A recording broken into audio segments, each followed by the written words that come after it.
The Tragedy of Cinema podcast is intended as a family-friendly program that by extension strives to be inclusive to all people regardless of their ethnicity, gender, creed, or any other identifying factors in this incredibly diverse world of ours. With that said, some of the films we discuss may contain serious subject matters or have content considered morally objectionable by today's standards. We do not intend to condone or dismiss these aspects of these films, but our primary focus will be on what we believe the film succeeds at, some fun facts, and our personal enjoyment factors of each film. With that said, we hope you enjoy the show.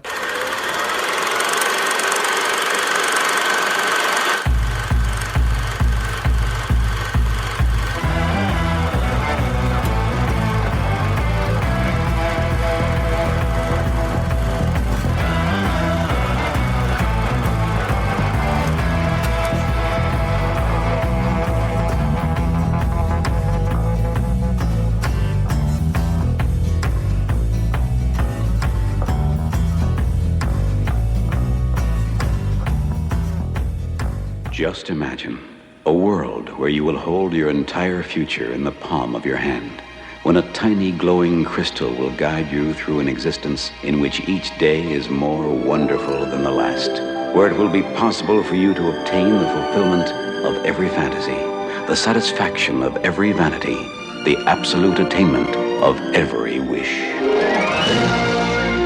Metro-Goldwyn-Mayer presents the Saul David production of Logan's Run. A fantastic journey through a world beyond imagination. Welcome to the 23rd century. The perfect world of total pleasure.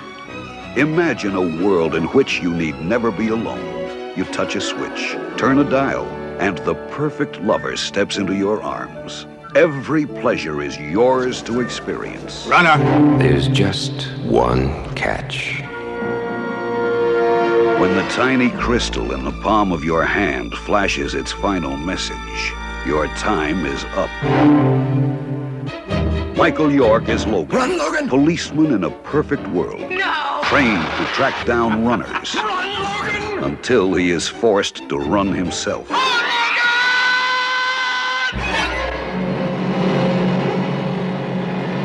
He's a runner. Logan! I'm your friend, I understand. We all go crazy once in a while. But she's a runner, and it's over. Overwhelming, am I not? Box, an incredible being. More than human, more than machine. Diabolical guardian of the gateway to freedom. For Logan and the woman who loves him.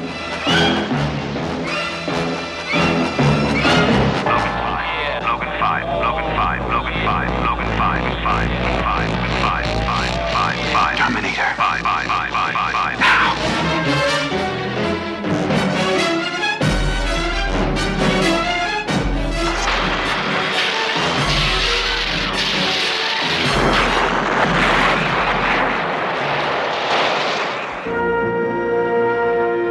I've never seen a face like that before. That must be the look of being old. MGM takes you into a new age of adventure in the first motion picture of the 23rd century. Logan's Run. It begins where imagination ends. Hi guys, welcome back to the Tragedy of Cinema podcast. I'm your host, Jimbo. And I'm your co-host, Kyle. That's actually Kyle 2. Kyle 1 has been sent to the carousel. Kyle 1 was executed for messing with a recording earlier. Actually, you know, it's kind of funny, Kyle, because this movie we're talking about, Logan's Run today, people don't make it past 30, and guess what? You're right there on the cusp. Right there on the edge. I'm almost ready for the carousel, Jimbo. Couldn't be more excited. So, Kyle, before we get started, let's throw a question your way. All right, Jimbo. I'm ready for any question you have. Are you sure? Question. Are you sure? Question, Jimbo. All right, Kyle. If you were in this movie, which, I don't want to say character would you like to play, but what color would you like to have on your sundial, palm dial, or whatever? What color I like to wear all the time? What color I like my No, what color would you... What color would I identify Would you see yourself with? as the Sandman? Would you see yourself as a runner? Which, No. Yeah, thanks, Jimbo. If there's one thing I'm not, it's a runner. We decided to remake this movie. Instead of Logan's Run, it's called Kyle's Walk. So be on the lookout for that. Kyle's Weak Jog. Coming to theaters now. Kyle has an asthma attack. Kyle's sleeping. Oh, jeez. Jeez, Jimbo. I know. I threw him for a loop with that one. He's still tore up about it. You know, I think it'd be cool to start wearing green all the time. I think it'd be cool. Get some good pastels in there, maybe. So yeah. Kyle would be playing the female role in this with the Tinkerbell costume. There were guys in greens too. I think it was just an age thing to determine your color. I don't think there was any guys in green, was it? I thought it was totally just your age determined your color. I thought that was the idea. All I remember seeing the movie. So I thought all the guys were in red and all the girls were in green, but I could have been wrong. I thought it was at the end of the movie when they were all crawling out of the thing. Now I really don't know, and I'm embarrassed by that. Okay, let's continue on. Oh no, I still got more questions. Oh, you have more questions for me. Okay, you said anything. I said anything. I didn't say many. Kyle, the island of many things. Okay, well, you know what? Let's just go ahead and let Kyle take it away before we derail this any further. Sure, Jimbo. All right. Let's trudge along here into the movie. All right, we have Logan's Run, released on June 23rd of 1976, directed by Michael Anderson, written by David Goodman, and for the screenplay adaptation, and the book was written by William F. Nolan and George Clayton Johnson. Produced by Sal David, composed by Jerry Goldsmith, and cinematographer was Ernest Laszlo. Budget of the film was $9 million in 1976. Adjusted for inflation, that'd be about $47.7 million today. Unfortunately, we don't have any box office earnings money, but earning data. But the time history, might be able to find it on their website later on in this podcast today, but I don't have information on me. But this film was mildly successful, at least. It had a long-lasting legacy, so I'm sure it'd say it's at least somewhat successful. Going on through the quick plot summary right here. Excuse me. The year is 2274, and on the surface of Earth, it all seems to be an idyllic society. Living in a city with an enclosed dome, there is little to no work for humans to perform, and inhabitants are free to pursue all the pleasures of life. There is one catch, however. Your life is limited, and when you reach 30, it is terminated in a quasi-religious ceremony known as the carousel. Some people, known as runners, try to escape their fate from when time comes, and it's the job of the Sandman to track them down and kill them. Logan is such a man. With several years before his own termination date, he thinks nothing of the job he does. Soon after meeting a young woman, though, Jessica 6, he is ordered to become a runner and infiltrate a community outside the dome known as Sanctuary and destroy it. Pursued by his once friend Francis, also a Sandman, Logan and Jessica must find their way outside the city. There they discover a beautiful, virtually uninhabited world. Logan realizes that he must return to the dome and tell him what he's found to be set free. Moving on to some of the awards of the film this earned over time, we have the awards for, it was nominated for an Oscar for the award for Best Visual Effects. Spectacular for the time. Very good. More of the details right there, too. I'm surprised they actually didn't win, because there's some stuff there. I'm like, it's amazing they did this in 1976, especially. And it was also nominated for Best Art Direction and Set Direction, especially, too. Once again, incredibly impressive. This movie has like an almost like quasi-future space mall kind of vibe to it that I think they're kind of going for. At least kind of my interpretation for it. And here is a list for the wins, especially at the 1977 Academy of Science Fiction, Fantasy, and Horror Films role.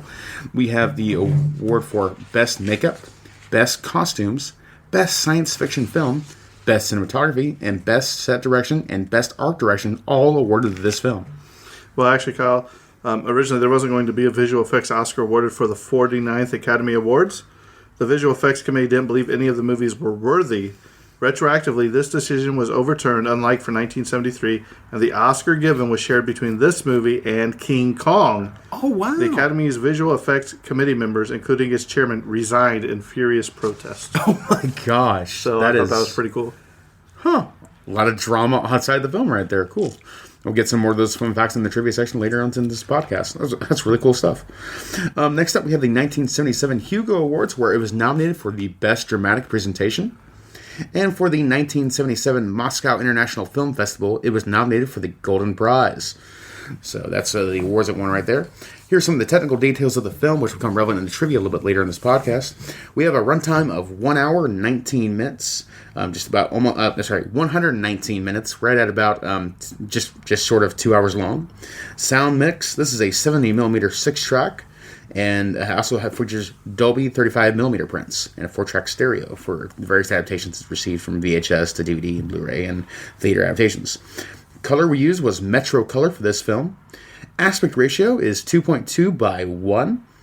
Cameras used for this film were the Airflex cameras, the Kenworthy snorkel camera systems, the Michelle cameras, and the Todd AO anamorphic lenses. Did they use the snorkel cameras for the underwater scenes? I believe so.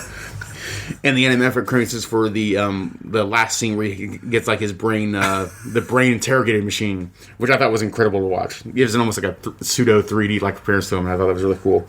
Then film length for the total film length was 3,135 millimeters over I believe it was 8 720 meter film reels, and the process was. For the Todd AO3 or animated limbs, it was the Todd AO system. And then print format was 8mm, 35mm, and 75mm, respectively, for the adaptations for the theater to tapes. Cool there. Filming dates was from June 1975 to September of 1975. Moving on, we have the cast notes here, which I'll go to in just a moment. We have Michael York, the star of the Mo Show, playing the titular Logan. You say the star of the Mo Show? The star of the Mo Show, that's right. Star of the Mo Show, faux show, yo. I just want everybody to know that Kyle comes up with his own words sometimes, and it's kind of need a dictionary. Exactly. You need your own little kind of, Kyle... translator device. Kyleism is what we're going to call it. Kyleisms. Yeah, sure. Well, fit my own language. Yeah, sure. Okay, once again, we have Michael York playing the titular Logan of Logan's Run. Michael York was also in the film Cabaret in 1972.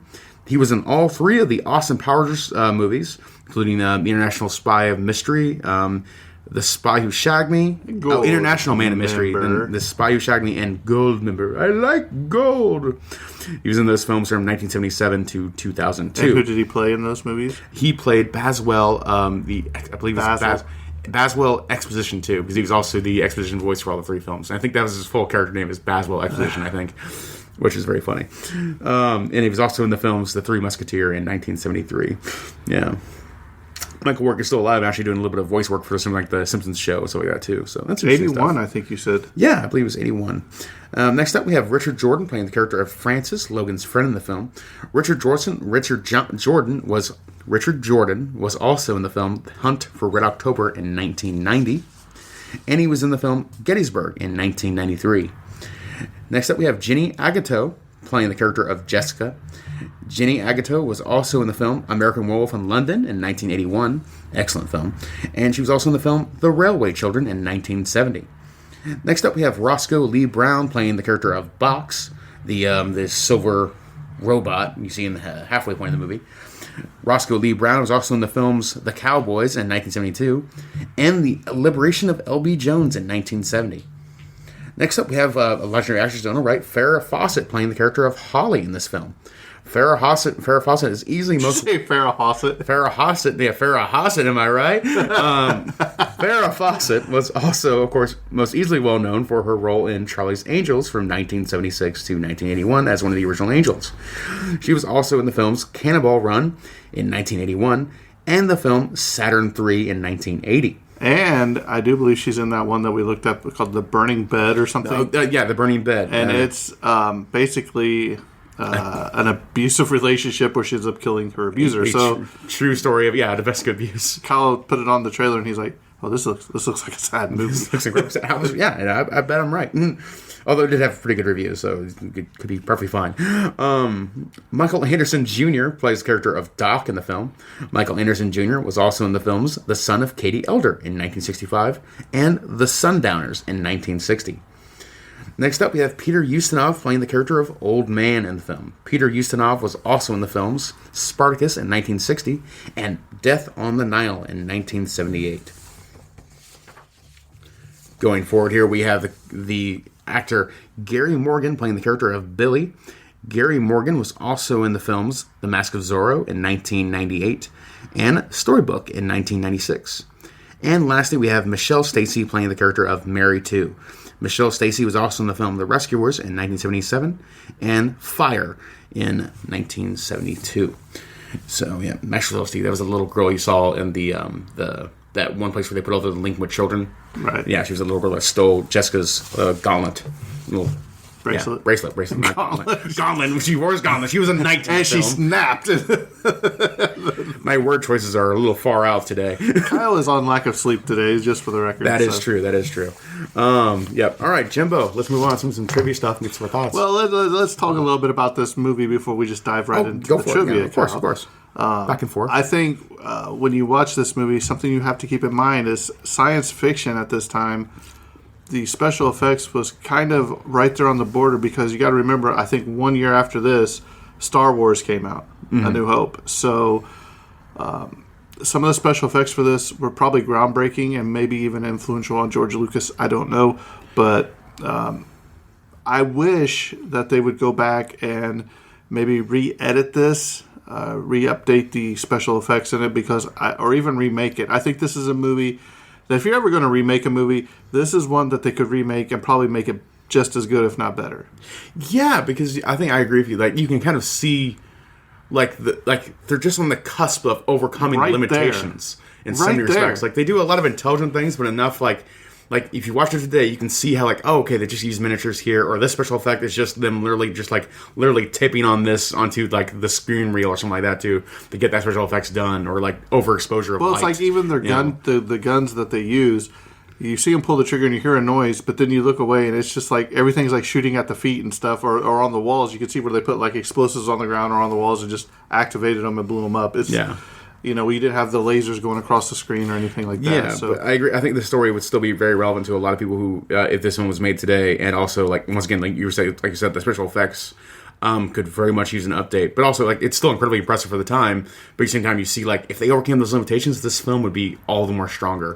And it'd also be interesting to see what kind of like, what kind of minor alterations you could do for a little bit more modern sensibilities. I think there's some things where I'm like, maybe aged a little bit poorly, or like maybe that wasn't a bad thing as this film might portray it as, some kind of stuff like that. So as Kyle had stated, this movie talks about the carousel, where once you've hit the age of 30, you have to go to the carousel, and you basically go into this arena where everybody comes to watch, and this light comes from the ceiling, and you start ascending up in the air. And if you make it to the top, you're supposed to be reborn, renewed. Yeah. If not, you just basically blow up right there, which is a kind of a weird thing for people to go watch, because they're all like renew. People are blowing up on the screen, and you're like, huh. Yeah. Also, I didn't understand their choices of costumes. It looks like a bunch of Ku Klux Klan members down there in the thing with their hands raised to me. But then they pulled the hood back, and there's like, I don't know, almost like a Casey Jones from Turtles hockey mask kind of. Yeah. And Kyle made up a point while we were eating breakfast, because we like to eat, that maybe that why they chose that kind of stuff, because if everybody's exploding, maybe keep their innards from spraying the crowd. Yeah, they're basically corpse bags that are being wrapped around them, and then they're ascending in this to try and be renewed. Right. We haven't. This also has a TV show adaptation and a book. That's the whole series is based on. I wonder if they go in further detail for the reasons why they do the ceremonies the way they do. But from the film itself, this whole film has a great thing I actually really appreciate, where they really don't explain much of anything about the society or why they do the things they do, or how like much of the technology works. You just have to watch it and then try and figure out for yourself, which is kind of exciting for a film, honestly, like that. I wish more films did like that stuff now. But yeah, so like we look at the ceremony, like, it doesn't really make sense to me, but I wouldn't be surprised if there was a well thought out reason for how they did it for the film when they were shooting it that day. Right. So basically, you come into your 30th birthday, and everybody on their 30th birthday has to go to this carousel. You have people like Logan and his friend Francis are called Sandman. And they are basically, I guess you would say, the security, the cops of this, because if you're coming up to your birthday, they got people called runners, where they're going to try to escape the city and not go to the carousel and try to escape. And there have been some that have escaped. I think they said 1,064 or something. 1,050, something like that, yeah. And they're unaccounted for. So Logan, you see this guy take off, and they got a runner, so they go and end up killing him.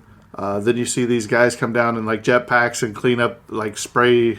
I guess like sanitation. They spray his body, and then pretty much when the carousel's gone, you see him disintegrate, which is a pretty cool special effect. Disintegrate to nothing, and the floor is clean again. Yeah, well, the whole governing body seems to be like this master computer system that essentially actually rules over all these young people, and that the Sandman are like the police officers and sanitation, all of it in service of keeping up this master computer's like quasi-religion, being make sure they keep up the illusions of it all and all the rules they have for society based in.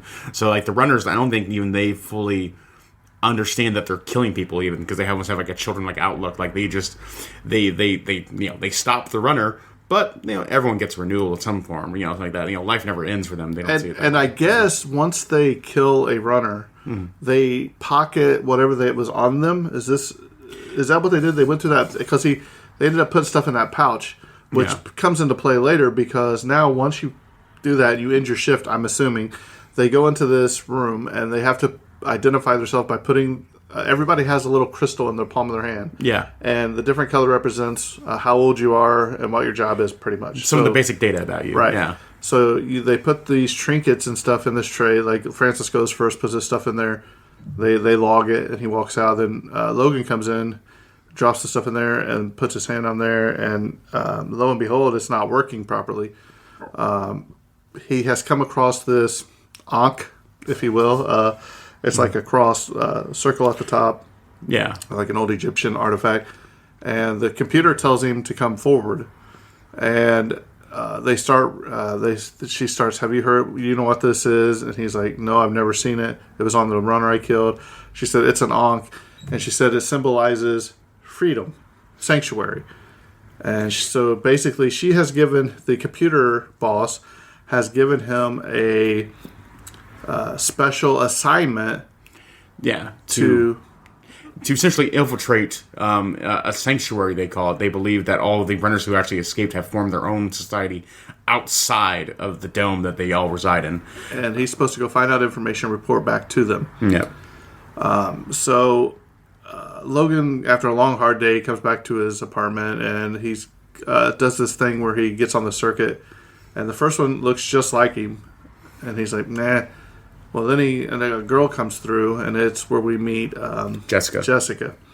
And I thought it was really funny because Logan's like, hey, well, let's just go have sex. Right away. Immediately, like, very casual. Yeah, I loved it. She's like, nah. No, he's like, what do you mean no? She's like, well, I'm in a Sandman's place. Do you all live like this? He's like, oh, yeah, it's very interesting, especially over here. The bedroom. Yeah, let's go look at it. Yeah. And so basically they talk for a minute, and we'll skip around a little bit because I don't want to go through the whole movie. But basically Jessica goes back because Logan's been tasked with the sanctuary thing, and he tells her, and she goes and tells some of her friends, or inside people, I guess you would call that them. he intends to run, basically. He intends to run. So at some point, when does he learn that he has to run? So we got a little bit of the order a little bit messed up. Because he goes on the circuit first and meets that girl. Right. And the girl is actually wearing an Ankh necklace that he notices too. And also when he gets one of the first person he gets an Ankh off him. And so he sees the symbol multiple times. And then that next day, he actually goes to the office to have his crystal scanned for like this morning shift, basically like that. And that's when he's brought back to the master computer to talk to him, and the master computer informs him that, like, okay, 1,000 runners have gotten away. This Ankh symbol means sanctuary, and so I want you to infiltrate sanctuary, and you will pose as a runner to go in there and infiltrate the sanctuary and then report back of what you found.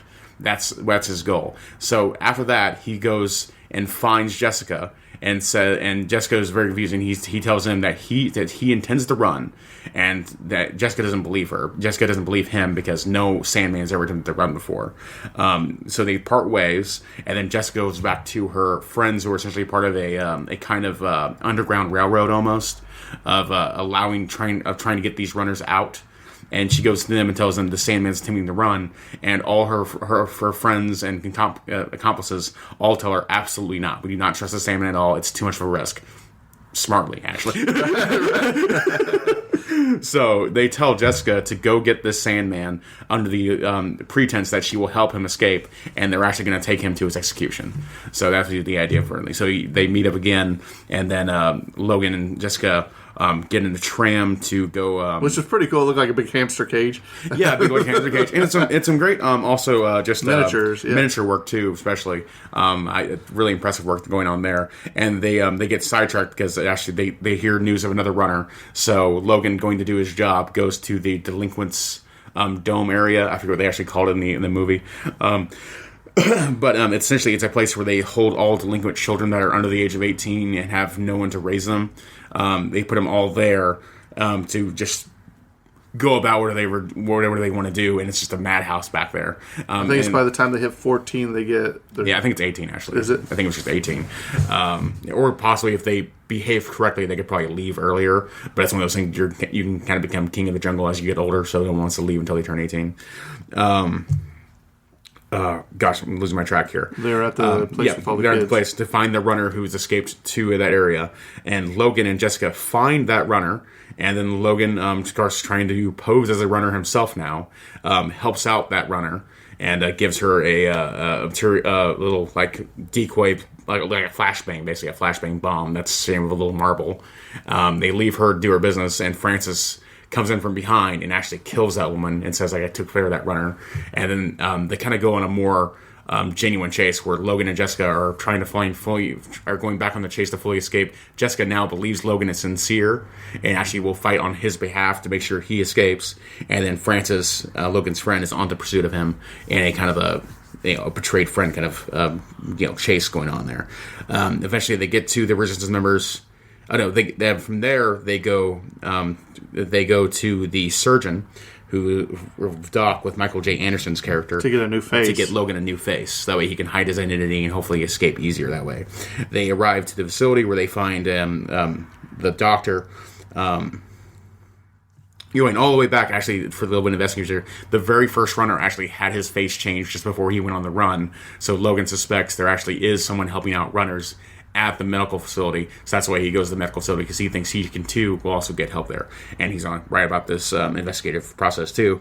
They find Michael Anderson's the character Doc, have him start forming a face, but as it's a phone call. Yeah, gets a phone call from the Resistance members who are already planning to kill him, and it says like, under no circumstances are you allowed to help him out. Actually, kill him right there and there, because we need to make sure we keep this safe. So in that scene, Doc tries to murder Logan with the surgery machine. It was pretty cool. It's an amazing special effects scene, especially for the time. Absolutely astounding. They have a fight. A fight breaks out. They go to fight. Her assistant, the doctor's assistant, escapes. Farrah Fawcett's Holly escapes, and Logan kills the doctor. Throws him on the thing, and the lasers just chop him up. You don't see much of it. Just butcher him. Yeah, but presumably a very gruesome death that we kind of make sure we keep gracefully off screen.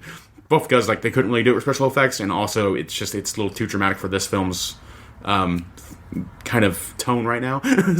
I have a question. Yes. Do you think it was the Resistance people that called, or do you think it was his friend, the runner, that called him? And because the Sandman, because a bunch of the Sandman show up when he kills the doctor, and he starts, remember, and that's when they have to start running. Gosh, when you put it like that way, I'm not sure. Perhaps that scene made it more clear. Unless there is a Sandman that's in the Resistance too, would make sense. I don't think there's any Sandman in the Resistance necessarily, because especially considering how shocked they were that a Sandman would become a runner in the first place. So I think it would have to have been I think it would have to have been his friend. I think it would have been the Resistance telling Doc to kill him, because Doc is part of the Resistance himself. And that's but then why did all the Sandmen show up once they killed? Because they're already in pursuit of Logan, because they knew he's a runner at that point. Yeah. Yeah.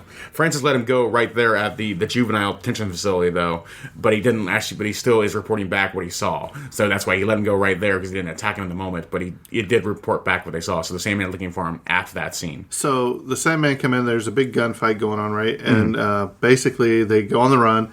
And the first place they stop is this.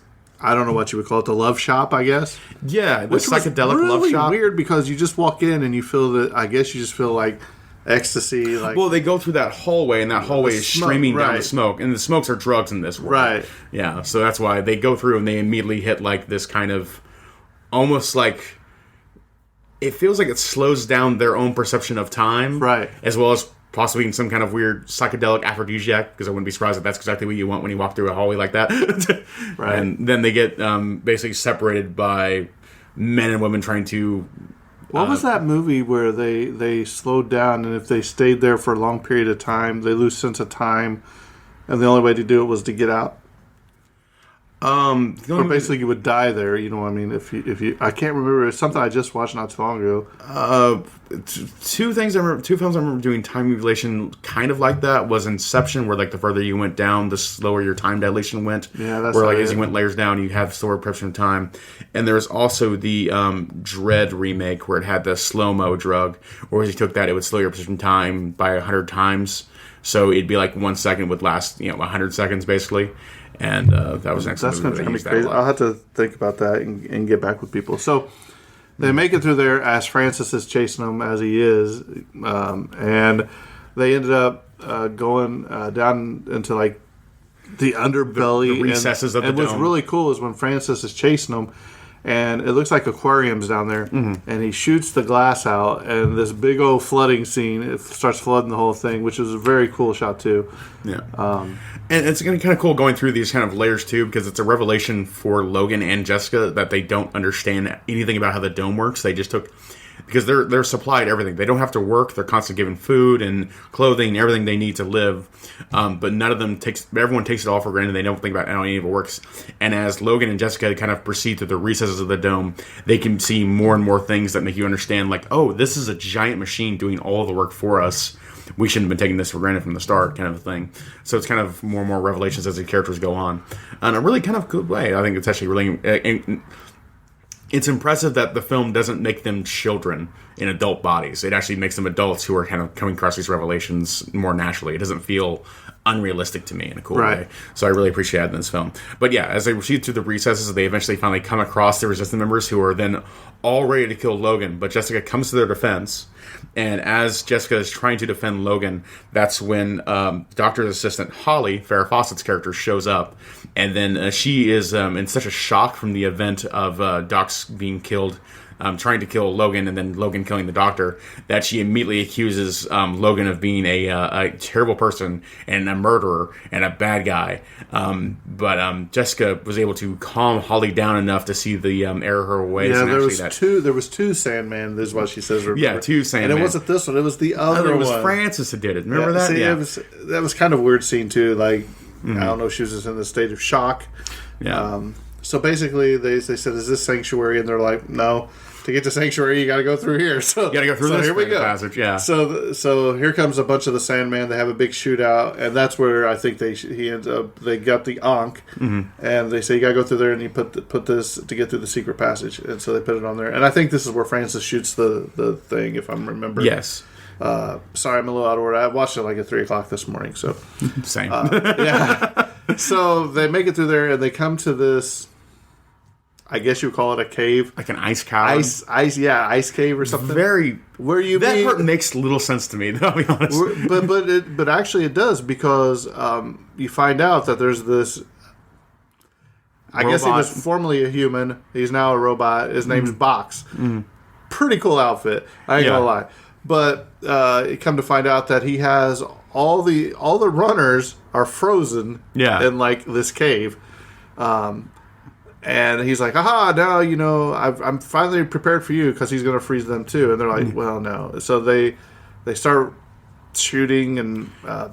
they defeat the robot. Basically. And then they escape through a cave into the real world. And they're like, what is it? It's warm. It's the sun. Yeah. And then as they keep going through, we discover that the real world is actually a literal post-apocalyptic America. Right. You see the Washington Monument, you see the Lincoln Memorial, you see the Capitol, where they come around and they find this old man. Old man, Peter Ustinov's character. He doesn't have a name. Yeah. He's just the old man.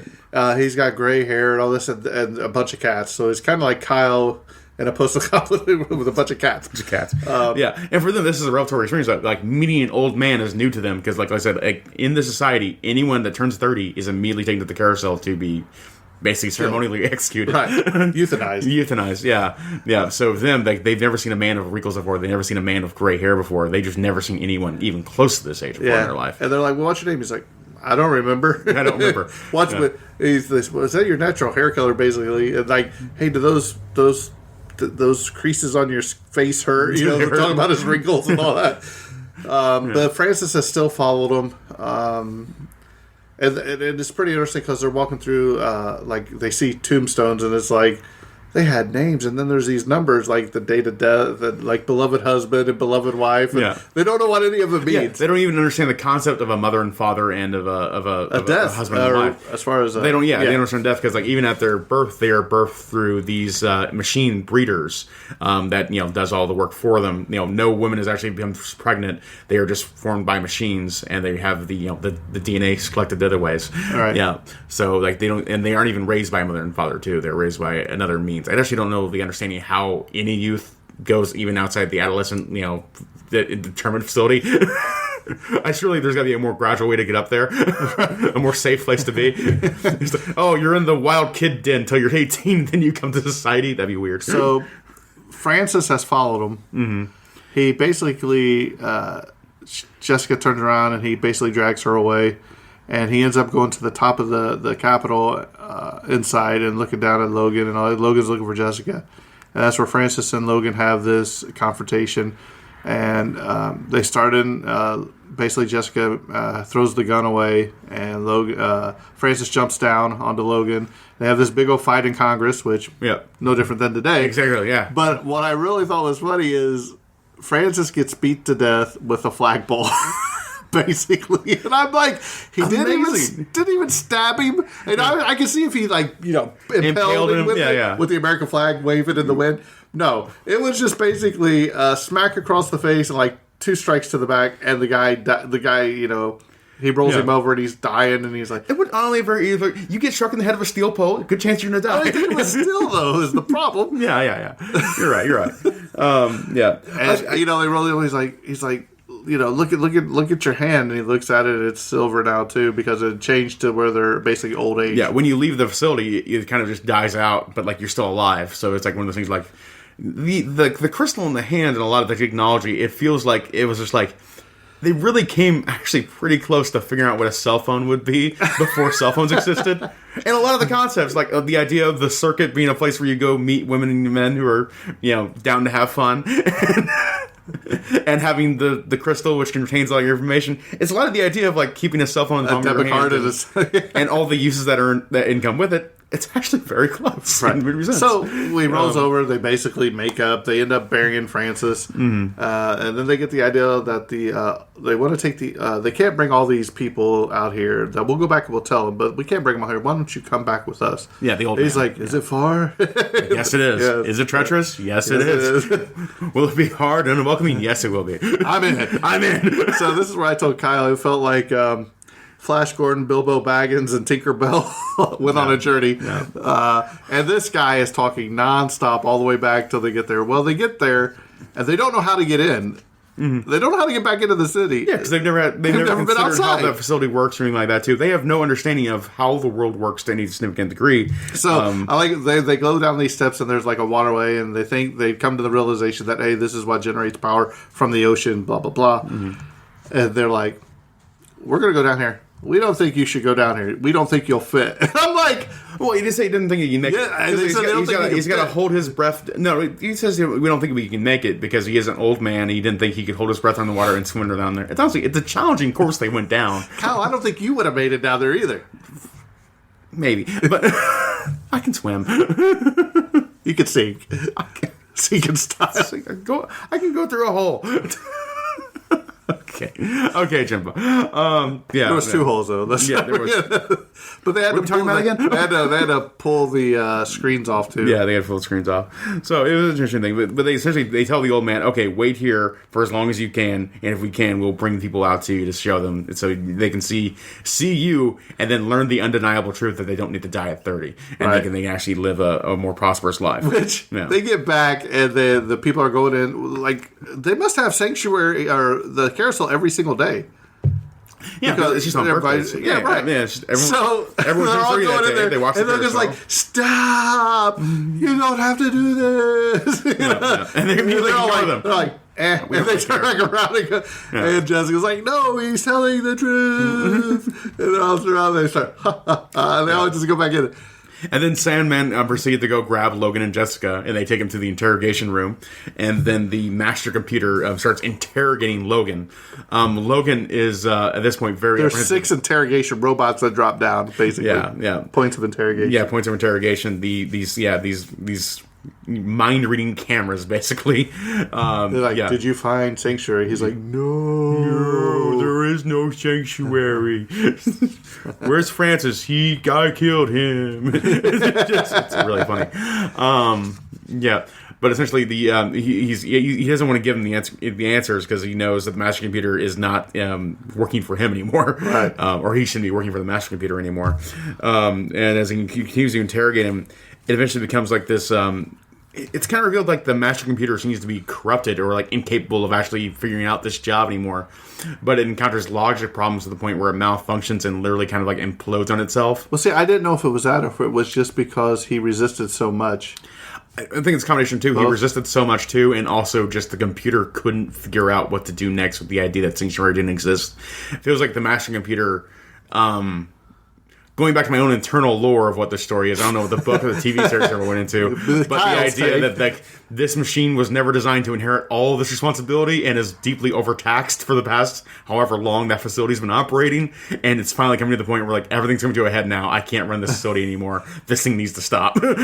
Yeah, and that's the point where Logan seizes that opportunity to stop one of the guards and then grab a gun and then start having a shootout, saving Jessica and escaping. I think it was pretty telling though as he's shooting stuff and stuff's falling from the last thing he does is he shoots the red button that's on the wall. Yeah. Well, I say button, but it's all the different colors of the emeralds or. But he starts with the red one representing his own liberation. So basically it's taking down the carousel is what he's doing with that one because that means death. Yeah.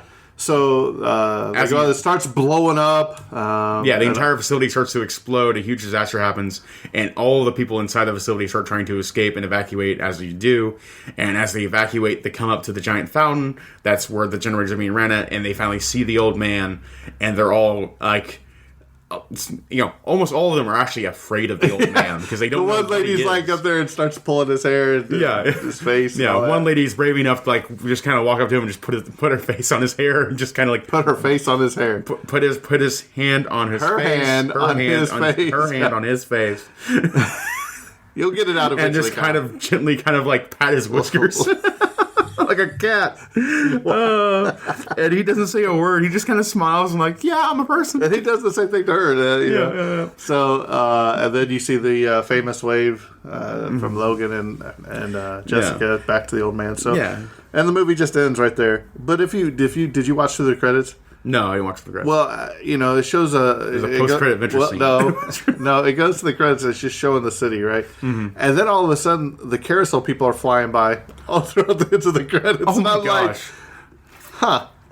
So that makes it hilarious. I'm just like they all get ascended, and they're just flying around like we've been renewed. Are we supposed to die now? What's going on? They're just really confused. Like, why is this going for like 20 minutes? I want to get off the ride. All right, so let's talk about some of the special trivia of this film. Yeah. So the lead role was originally offered to James Cagney, and Francis was originally played by William Devane, but he pulled out of the movie. James Cagney, what was he in? I gotta look at his face, see if he can do the role. James. Well, you gotta look at James Cagney back in 1976. I'm sure that'll be the first photo I get of him.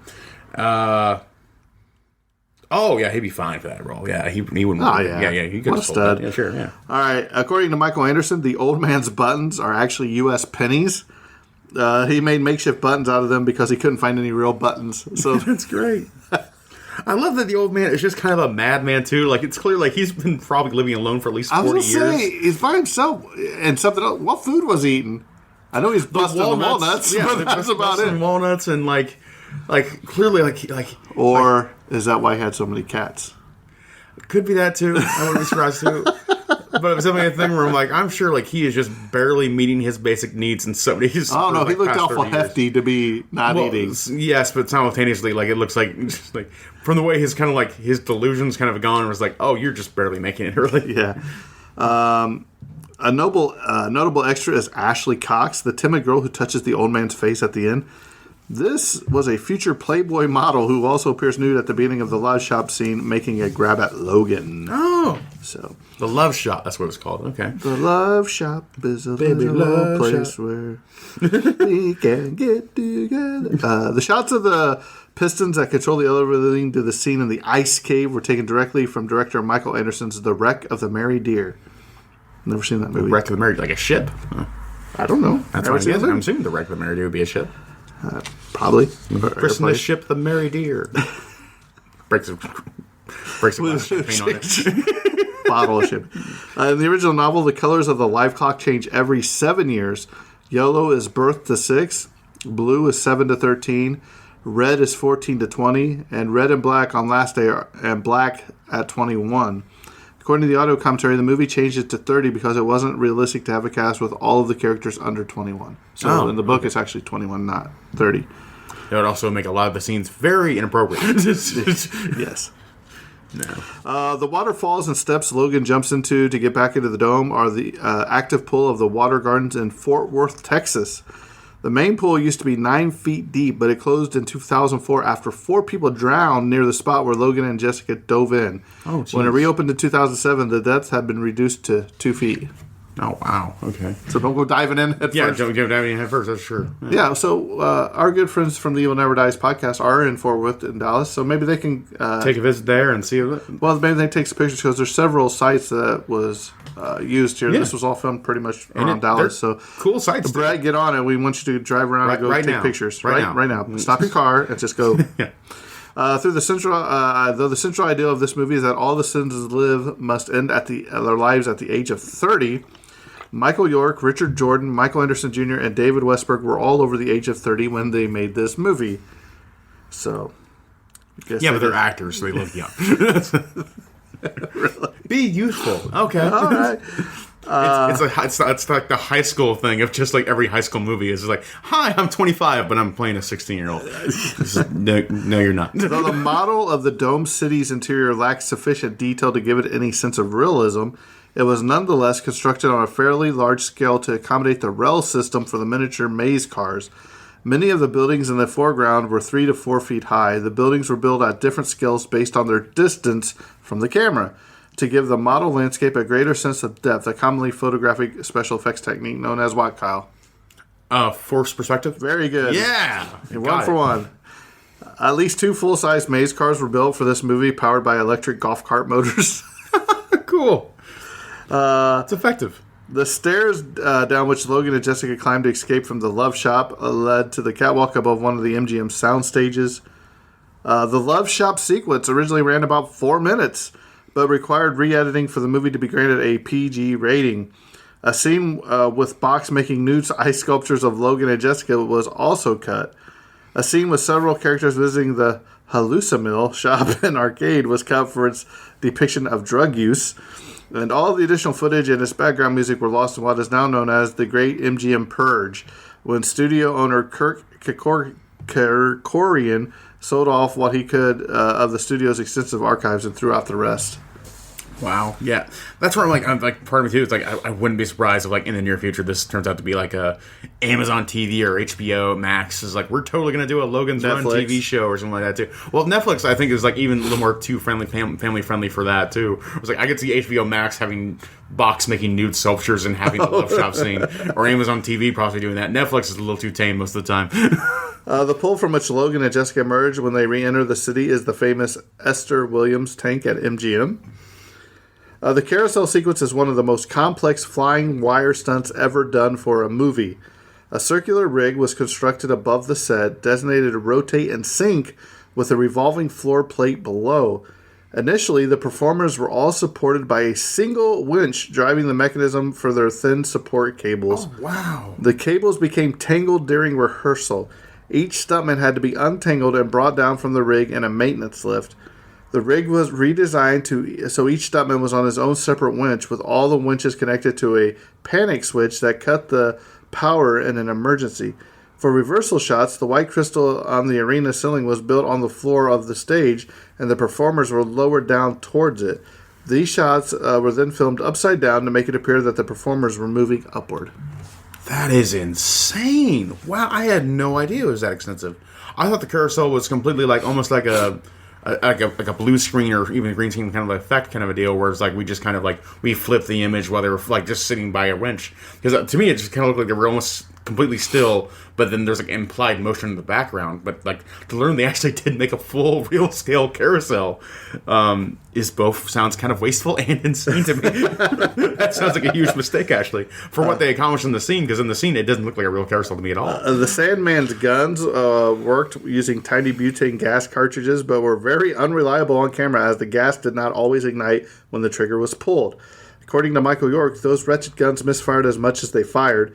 There were a lot of highly technical things, yes, but thank God we weren't standing against blue screen all the time. Oh, gosh. I'm sure that's incredibly frustrating, too. Imagine you're trying to get in the mood of that whole action scene, trying to look disheveled and everything like that. So then you pull the trigger and it just fails, and you're just like, I gotta do this again. Well, that reminds me of when I was a kid. You'd get one of them cap guns, yeah, and you'd fire one, and no noise would go off or something. Oh, it's a dud. The next one, poof, all right, we're back in action. Exactly, yeah. When the old man is showing Logan some of the portraits that used to hang on the walls of the Capitol, a portrait of former Richard Nixon was originally included with the line, they used to call him Tricky something. According to Mike Anderson, the gag was considered too controversial at that time. The ice cave sequence was filmed in the middle of the summer in Los Angeles, California. The people frozen in the ice were extras who were sprayed painted white. For every take, the extras had to stand perfectly still for several minutes at a time. Wow, that's impressive. I wonder if you go back to the film, you can kind of see them breathing a little bit or something like that too. But maybe the film quality just never really quite captured that. But wait for the UHD version. The UHD version or something. Yeah, that'd be cool. Costume designer Bill Thomas threw together Logan's black house robes in about 2 hours while the set was being lit. Michael York kept the robe as a souvenir, although he jokes in the DVD commentary, I don't wear it very often. Yeah, that's something about. I don't think they spent a lot of budget on costumes in this movie. You could tell they're pretty much just jogging pants, except for maybe box. Going back again, just for inflation, this film was under $50 million to make, which films now and even back then, it's not that much money. $9 million back then, not a lot of money for a film. So they really stretched their dollar out. And then probably a lot of that was for the carousel and the miniatures. Oh yeah, the miniature set and the carousel for sure had to be hundreds of thousands of dollars, not more. I'm sure. I bet the miniatures alone was probably $500,000 easily. Right. So a lot of impressive work was done on there with the budget they had, I think. Many of the interior shots were filmed in the Dallas Market Center, once a 4.8 million square foot complex consisting of 6 ultra-modern structures erected at 135 acres, or 54.5 square hectometers, which had then become the largest single wholesale merchandise mart in the world. In its apparel mart, demolished in 2006, this movie utilized futuristic backgrounds of the West Atrium for Phase 3, a 5-story terrace space featuring an entire wall of mirrored plexiglass, and a variety of acoustical materials created by artist Paul Maxwell, and the Great Hall inspired by a Viking chieftain's chamber, a 5-level arena 280 feet long, 150 feet wide, and 60 feet high, where 4,500 people could be accommodated at a show or exhibit. At the World Trade Center, cameras captured sequences in the 7-story, expanded to 15 floors in 1979, glass-capped courtyard of the 25,000 square foot Hall of Nations. Wow, that's incredible. This is really, man, going to the budget and looking at the stuff they actually accomplished. This is really a film crew punching way above their weight class in many respects. It feels like really, for what they accomplished here, it's just man, they were. Well, I think they were going for it.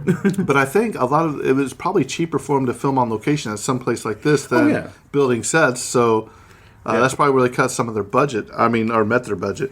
Yeah, but still, it's.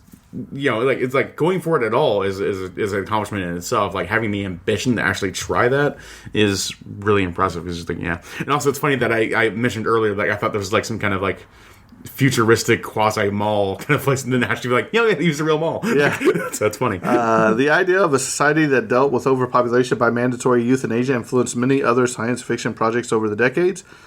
For The Twilight Zone, Rod Serling wrote a rejected episode called The Happy Place, describing a society in which people were executed when they turned 60. Hey, at least it's not 30. Star Trek The Next Generation episode Half-Life, or Half-Alive, is about a society that required people to watch to reach resolution or mandatory suicide at age 60. And anyone who doesn't comply is considered a coward. And in What Happened to Monday, an overcrowded society only allows one child per family, forcing any subsequent siblings to go into cryosleep. However, it turns out that the children are simply disposed of.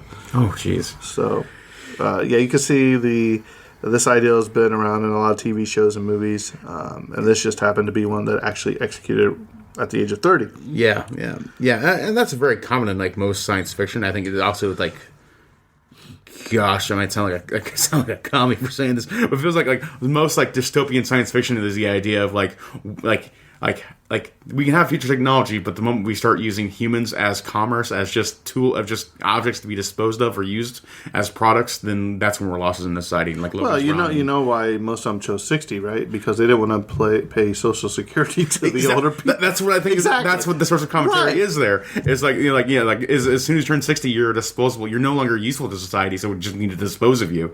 And it's now that's what is so common in dystopian science fiction is the idea that we treat people as products and not as people. Right. Yeah. This is the first movie to use Dolby stereo on 70mm film prints, also with A-type noise reduction. So I thought that was pretty interesting. Impressive tech, especially for the time.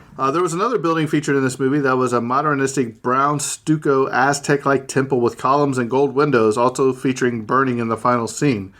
This building was also located in Dallas, just north of downtown on Interstate 35 East. It was originally the Zell's building. It was later bought by Mobil Oil, who covered over the brown columns and replaced the gold windows with silver glass covering the entire side. So, Brett, we have another mission for you to go take some pictures. Go there right now. Right now. Stop what you're doing. Start running. We're going to call it Brett's Run. Brett's Run. Yeah. Get off as you can. Though made by MGM, Warner Brothers retains the rights to this movie when Ted Turner sold his library of movies to Warner's Communications. Oh, so it would be a Warner film, so... Yeah, it'd be a Warner Brothers. So that's HBO Max then. So, yeah, all right.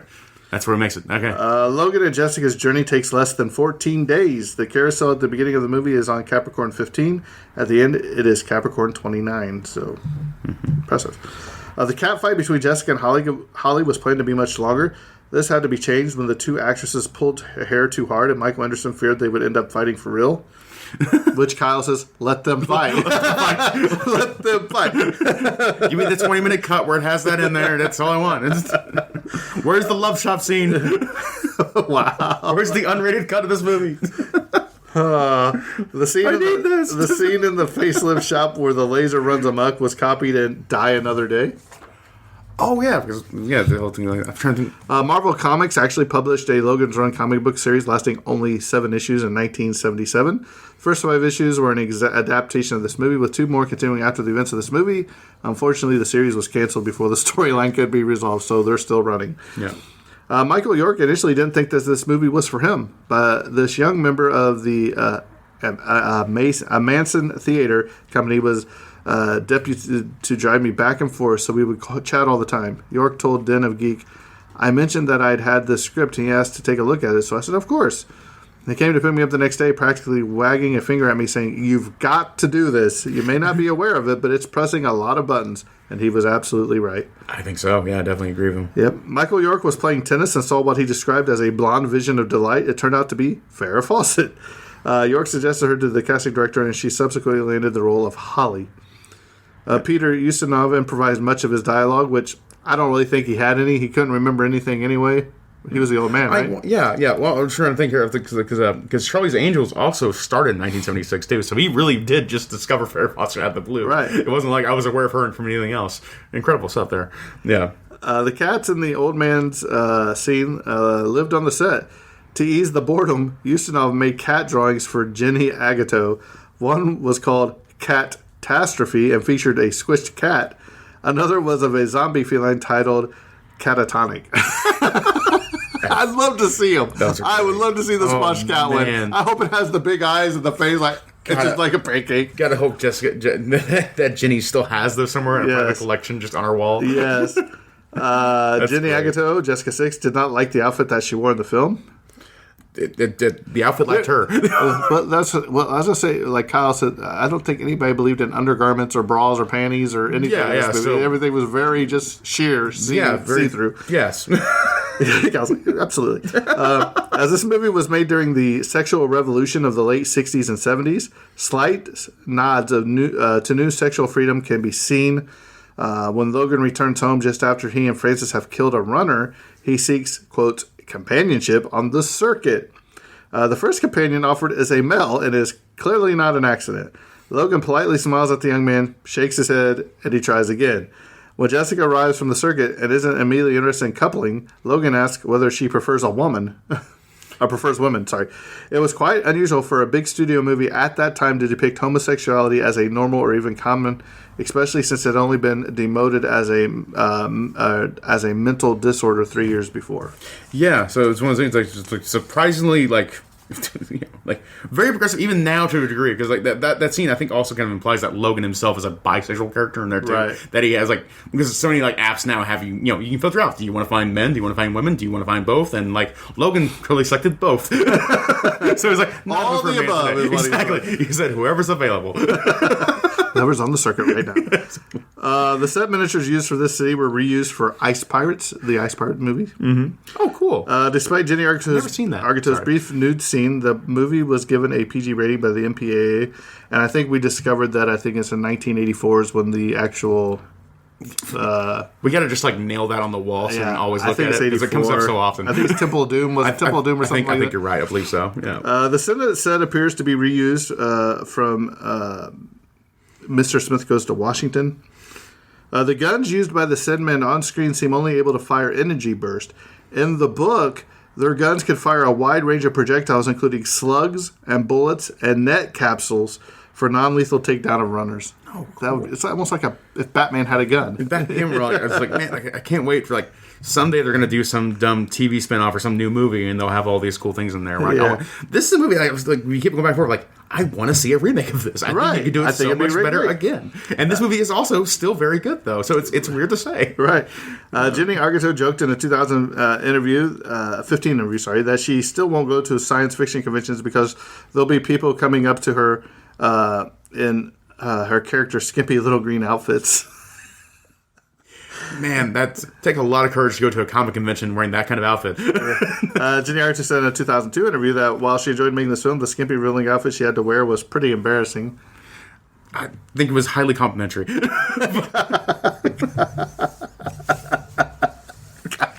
Very few people can wear an outfit like that and sell it well. She did sell it well, I thought. She did sell it well. That was my impression. A year after the movie's release, William F. Nolan, the author of Logan's Run novel, wrote and published a sequel to the novel entitled Logan's World. In the novel, Logan and Jessica now live on Argos, a space station orbiting Mars, and they have a 2-year-old named Jacques. And Logan, Jessica, and Jacques are forced to leave Argo and return to Earth. And they go to live with a group called the Wilderness People. But Jacques feels ill, and Logan leaves to go find medicine for his son. However, upon returning, Logan learns Jessica has been kidnapped, and Jacques has been murdered by psychotic Borgia gypsies, and Logan, with help of his nemesis Gant, sets out to rescue Jessica and avenge Jack. I want to see it. That's a crazy story. What? I might have to read that book. Space travel, Argyle. What right, Kyle happens in this universe? Okay, Kyle. Now, can you see where I said that Planet of the Apes could be in the same universe as this? Because there's a scene where they're walking on the ocean, and I think it's where the Statue of Liberty ends up in Planet of the Apes. But they go to a post-apocalyptic New York.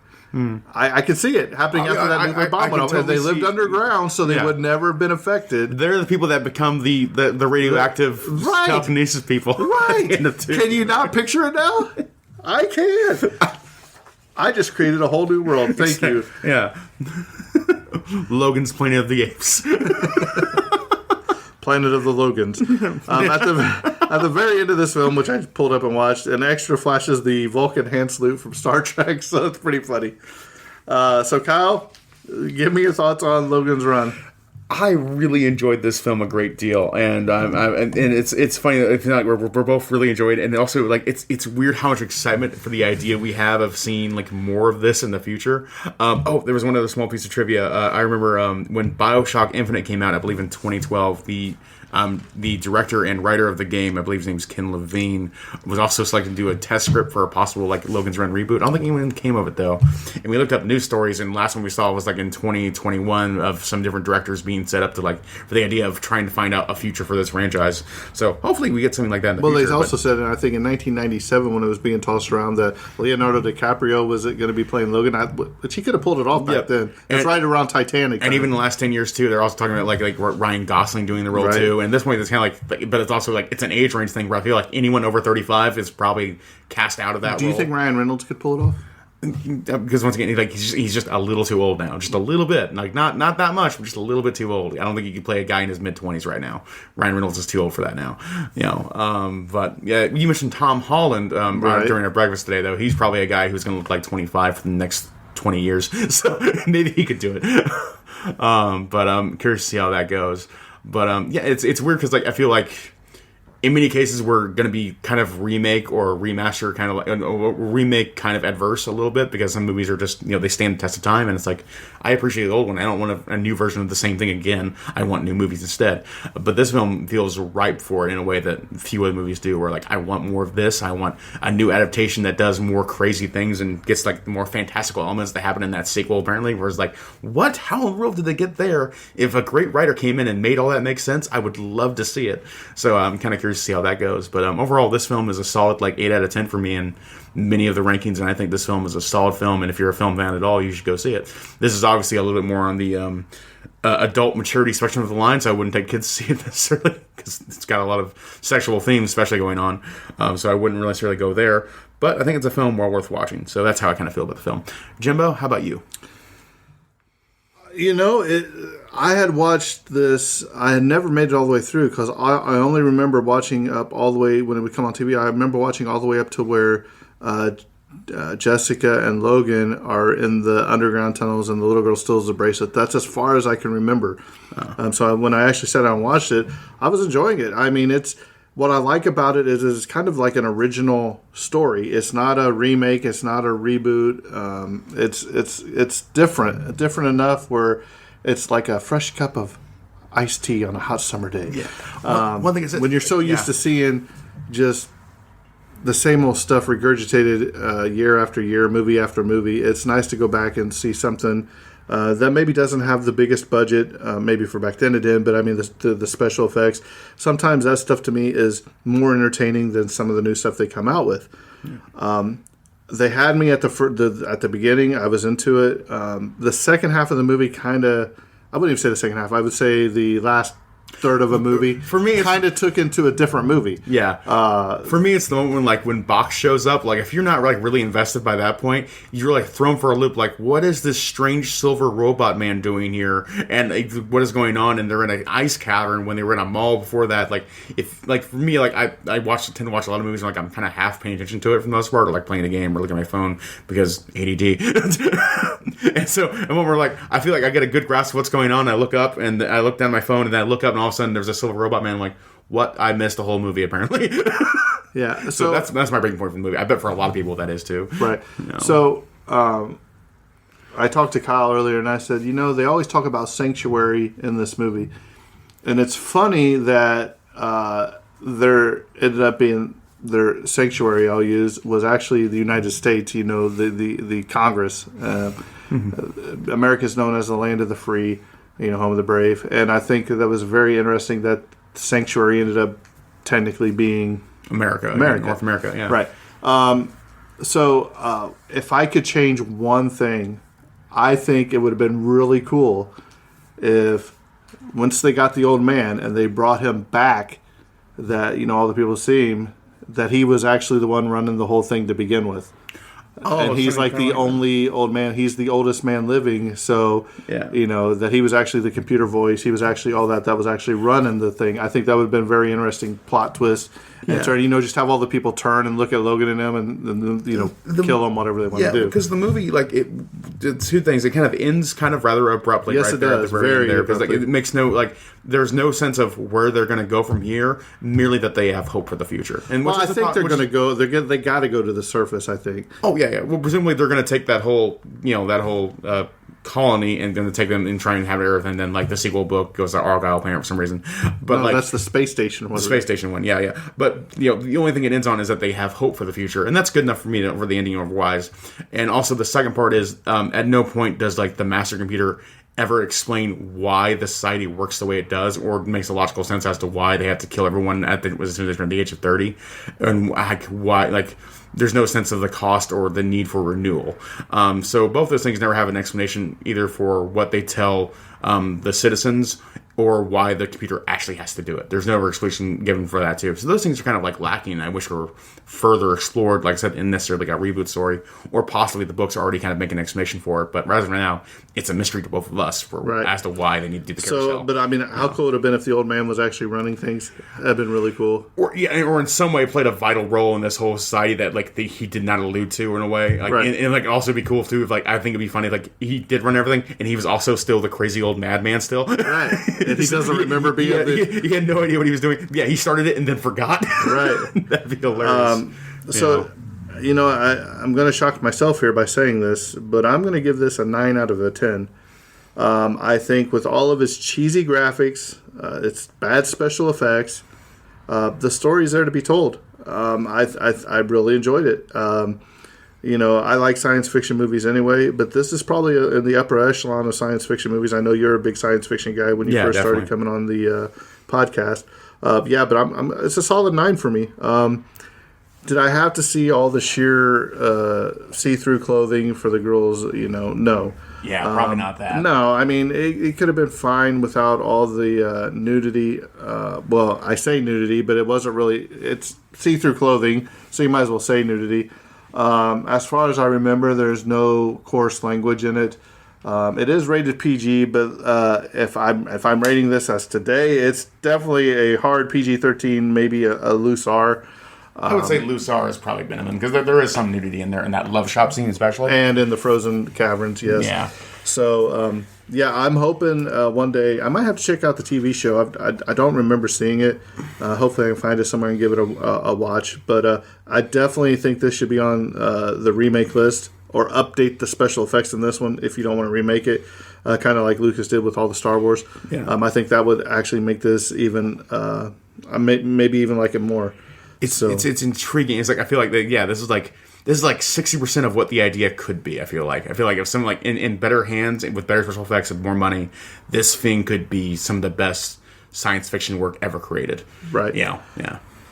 Well, we're coming to the end of this episode. If you'd like to reach out to us, we are the Tragedy of Cinema Podcast at gmail.com.